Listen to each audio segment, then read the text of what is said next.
Dentro dos textos bíblicos, hoje um assunto que, em grande parte, no Velho Testamento, de alto interesse para todas as pessoas, porque uma informação rara, muito difícil de encontrar na dimensão do que vamos fazer agora.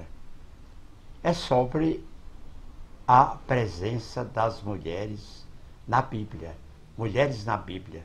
Claro que o texto, esse estudo, é para educar o espírito. Vermos o que há de espiritualidade, de fé, de paz, de luz, em todo o texto bíblico. Lembrando palavras do grande francês Victor Hugo, que o espírito se enriquece com aquilo que recebe e o coração com aquilo que dá. Quer dizer, o espírito nas experiências, nos estudos, na aprendizagem, nas pesquisas, no que acumula em saberes. E do coração, todo ato de benemerência, de caridade, todo ato de amor.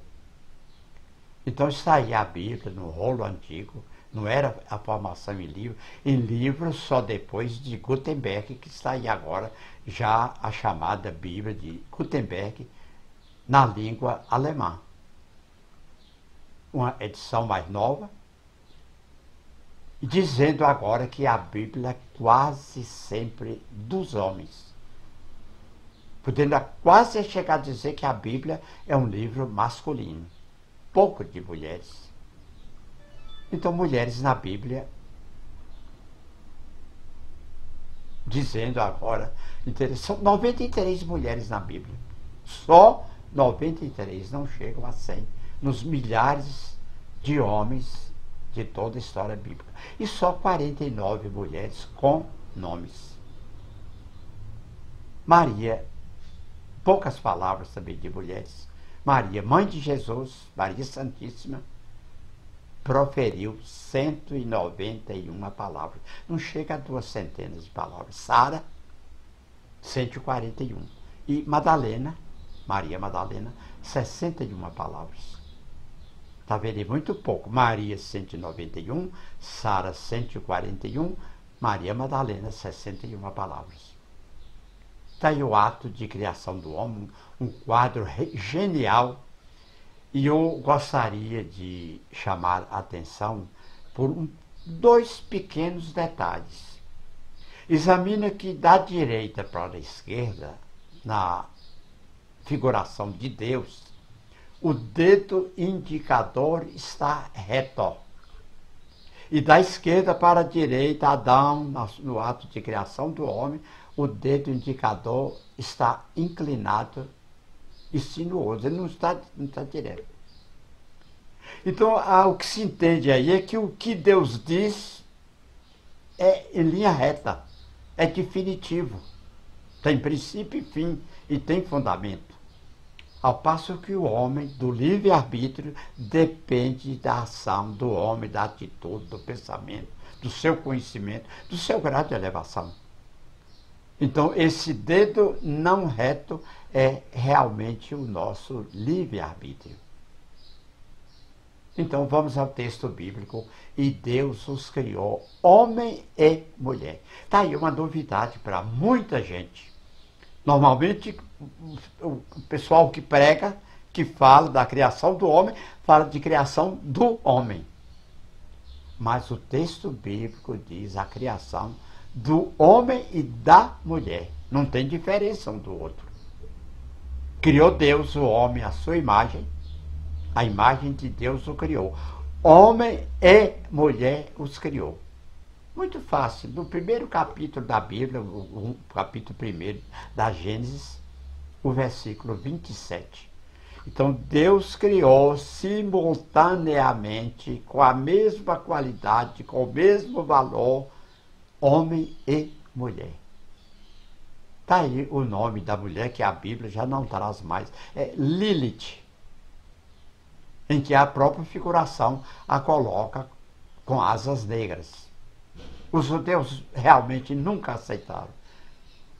E se olhar também as religiões que vieram depois, dos seus inúmeros segmentos, jamais falam de Lilith, que é a figura feminina do momento da criação do ser humano, fato sempre presente na cultura judaica, no folclore hebreu, na mitologia suméria, além de muitas outras referências. Quer dizer, é do folclore, é da mitologia, mas não levam a sério aquilo que está no texto bíblico, que homem e mulher os criou. Nos dias atuais, Lilith só é citada na Bíblia em Isaías 34:14. Está aí em vermelho para ninguém esquecer. A única citação atual do texto bíblico de Lilith é esse capítulo 34, versículo 14 de Isaías. E mesmo assim, só em versões mais antigas. Quer dizer, as últimas traduções, as últimas publicações bíblicas não trazem, nem nesse Isaías 14, o nome ou a referência a Lilith.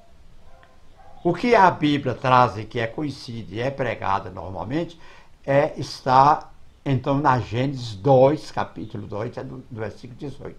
Não é bom que o homem esteja só.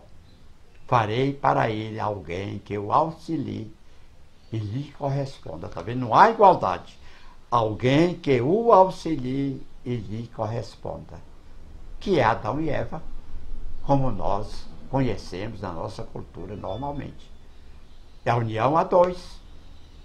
Por essa razão, o homem deixará pai e mãe e se unirá à sua mulher, e os dois se tornarão uma só carne. Vê aí, é o homem que deixa o pai e a mãe para unir a sua mulher, e os dois se tornarão uma só carne. Então, há agora o episódio da desobediência adâmica. Observem bem a figura. Depois do erro, do engano, depois de não cumprirem a lei, o único artigo que eles não podiam descumprir era comer da árvore do bem e do mal, e comeram.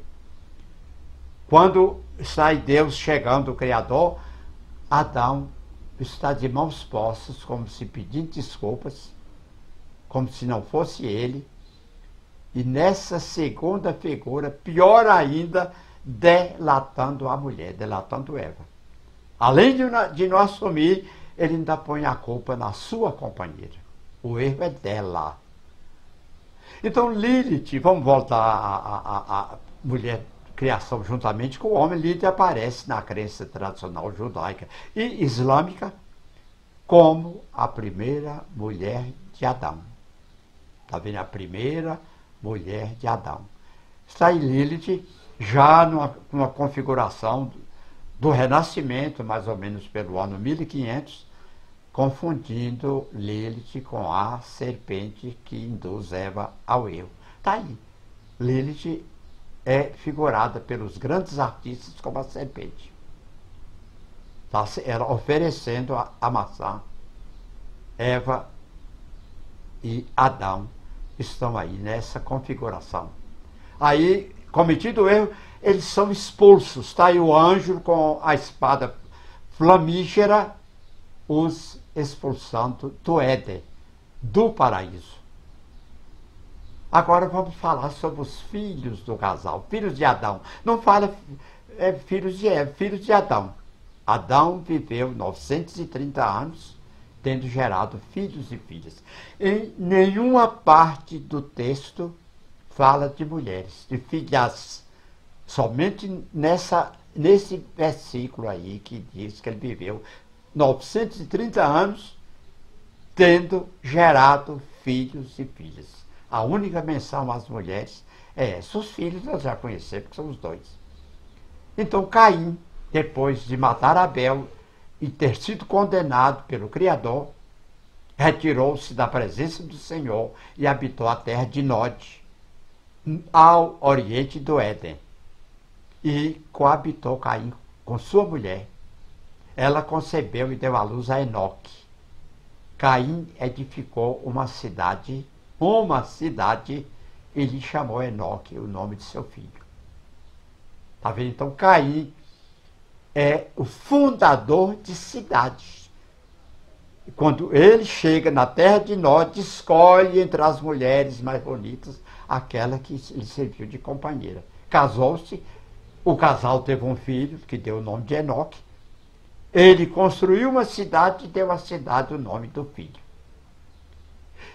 Outro episódio é muito interessante da Gênesis, o capítulo 6, versículo 2, que diz assim: E vendo os filhos de Deus que as filhas dos homens eram formosas, tomaram para si mulheres, as quais, entre todas, mais lhe agradaram. Está aí a Bíblia destacando a mulher sendo escolhida porque é bonita, porque é formosa, porque é linda.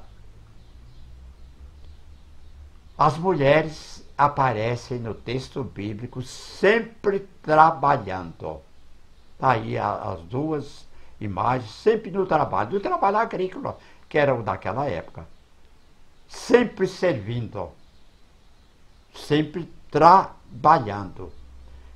Vamos a uma figura exponencial que é Sara, esposa de Abraão. Abraão é o primeiro grande líder, é o primeiro dos patriarcas bíblicos, é a figura mais importante. É chamado de pai da raça judaica, pai Abraão. Como Sara não tem filhos, a serva Agar é que vai ter filho, porque crescer e multiplicar. A escrava é que vai dar a Abraão o filho Ismael. Escrava, mãe de Ismael. Muito importante dizer agora que Ismael é um dos espíritos mais luminosos da criação, pelo menos se tornou dos mais luminosos, é o patriarca do Brasil. A doutrina espírita tem Ismael como a figura maior. Tanto que a Federação Espírita Brasileira, tanto no Rio de Janeiro como em Brasília, ela é chamada de Casa de Ismael. Em seguida, uma figura exponencial também, Raquel. Jacó e Raquel. No final eu vou dizer sobre o poema de Luís de Camões, que é o mais belo da língua portuguesa, exatamente esse amor de Jacó e de Raquel. Em seguida vem Débora, instrumento nas mãos de Deus, a poderosa Débora. Juíza, mãe de Israel, líder militar, conquistou muitas vitórias para Israel. Foi a libertadora do povo hebreu em tempos de guerra contra os cananeus. Então está aí Débora, líder guerreira, libertando o seu povo na guerra contra os cananeus. Vem depois Ruth, casada com o hebreu Malom. Quando ficou viúva, casou-se com Boaz, e reconstruiu a própria vida, e Jesus é um dos descendentes de Ruth. Quem é da ordem maçônica sabe muito bem o valor e a correspondência de valores de Boaz. É o marido de Ruth quando ela fica viúva de Malom. Esther, a rainha Esther. Acredite em um Deus que também trabalha no oculto. Depois vem Betsabá, ou a Betsheba, que passa a ser a esposa de Davi. Vem a rainha de Sabá, que é a esposa de Salomão. Um grande filme, há alguns anos atrás. Maravilhoso filme de Salomão e a rainha de Sabá. Negativa a mulher de Potifar, do Egito. Quando José vai para o Egito, ela tenta conquistá-lo e, não conseguindo, denuncia, e ele é preso e depois é solto para se tornar ministro, um grande líder. O papel negativo aí da mulher de Potifar. Recentemente aparece na televisão, em novelas, as filhas de Zelofeade, Macla, Noa, Ola, Milca, Tirza. São 5 mulheres muito bonitas. Elas são importantíssimas. As filhas de Zelofeade é que é preciso explicar que não havia herança para as filhas mulheres nas famílias judaicas. Só os homens podiam herdar. O primogênito, o primeiro filho, ficava com a metade da herança. E os filhos seguintes ficavam com a outra metade. As mulheres, nada. Absolutamente nada. E morre o pai dessas 5 moças, as filhas de Zelofeade, e elas não podem receber a herança do pai. Então elas vão a Moisés, reclamam os seus direitos. Ora, a herança vai ficar com quem se o pai não tinha filhos homens? Então tinha que ser com elas. E realmente a decisão é tomada, elas vão ser herdeiras do pai. Então a importância delas está em que, pela primeira vez na história da mulher, no mundo, pelo menos a história bíblica, a mulher herda da sua família, dos seus pais. Vem as filhas de Salum, que também são muito importantes, e no Novo Testamento está aí a mulher já, digamos assim, ângelas. Aparece Maria, com o menino Jesus, e os anjos. Mas se nós observarmos nessa pintura, que é uma das mais belas, as faces são muito, muito mais femininas. O anjo normalmente não é nem feminino nem masculino, o anjo não tem sexo. Mas nessa figura, os anjos têm feições femininas. Vem depois o anjo na anunciação, é Maria, o anjo é Gabriel, vem anunciar a Maria o nascimento do seu filho Jesus. Vem aí as 2 mulheres, de uma importância também muito grande, Isabel e Maria, são primas. Maria sobe no mês de junho para visitar Isabel, que estava grávida. Há outro episódio de Maria fugindo para o Egito com José, o filho ainda no ventre, numa figura também bastante interessante, que é a mulher que está montada, o homem vai a pé. Quando em muitas figuras modernas, europeias, quase do nosso tempo, quem vai montado é o homem. A mulher vai sempre a pé. Nessa, Maria vai no jumento. Então Maria, mãe de Jesus, está aí uma das mais belas figuras da mãe com o filho, ao José. Que ternura da criança, exatamente na confiança no colo da mãe.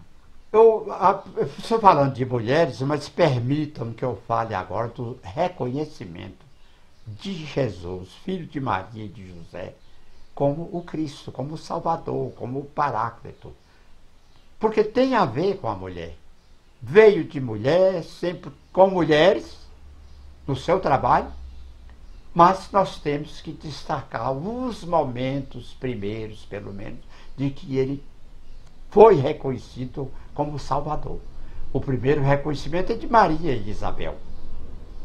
Maria e Isabel. É quando Isabel pergunta: a quem me vem me visitar a mãe do meu Senhor?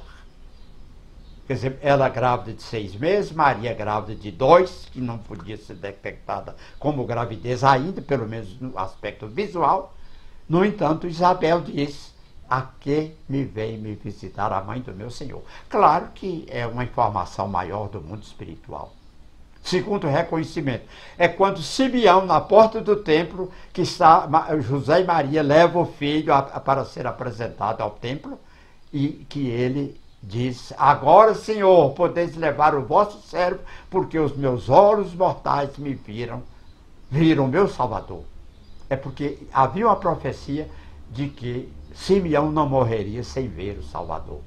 E ele reconheceu naquela criança, no 7º dia, levado ao templo, que era filho homem, então ele reconhece como o Messias. Terceiro reconhecimento, a mulher no poço de Jacó. Depois de um longo diálogo de Jesus com ela, em que ela reconhece Jesus como um profeta maior, então ela sabe de que ele não é uma figura normal como qualquer outro homem. é realmente uma figura exponencial. E o quarto reconhecimento é quando Jesus, num povo que tinha tradição naturalmente de reencarnação, Jesus perguntou aos seus discípulos: quem diz o povo que eu sou? Que será objeto de outra palestra minha. E vós, quem dizeis que eu sou? Então respondeu Pedro: tu és o Cristo, Filho de Deus vivo. Está aí o maior fenômeno mediúnico, mais do que o Pentecostes, da humanidade. Porque Pedro responde a Jesus diretamente: tu és o Cristo, Filho de Deus vivo. E Jesus vai dizer: não foi nem a carne nem o sangue que tu revelou, mas meu Pai que está nos céus. Então é um fenômeno mediúnico do próprio Deus através do apóstolo Pedro. Episódio de outra mulher negativa é Herodíades, que pede nada mais, nada menos do que a cabeça de João Batista. A cabeça de João Batista. Então, a importância da mulher, nós vamos ver a mulher política, o pedido de mãe. Maria pede a Jesus, nas bodas de Caná, por mais vinho. Aí mais vinho transformou água em vinho. Salomé, esposa de Zebedeu e mãe de Tiago e João, pede a Jesus que no reino dele coloque seus dois filhos, um à direita e outro à esquerda, como ministros dele. Não pede pouco, não, pede o cargo de 2 cargos no ministério do futuro reino de Jesus. Outra figura também que é objeto de outra palestra minha, a cura da sogra de Pedro, que nem nome tem, que é muito indicativo porque diz que Pedro é um homem casado, ele tem sogra. A cura da filha de Jairo. Disse-lhes: retirai-vos, que a menina não está morta, mas dorme. E tomando a mão da menina, disse-lhe: menina, levanta-te.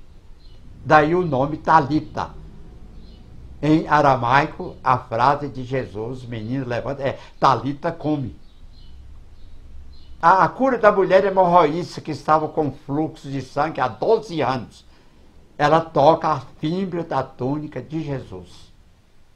E Jesus, então, manda que ela levante e ande, e vá.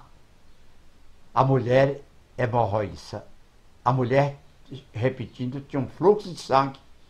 Chegando por detrás, tocou-lhe na orla das suas vestes e logo ficou curada. Está em Lucas 8. Marta e Maria. Jesus visita Marta e Maria, irmãs de Lázaro.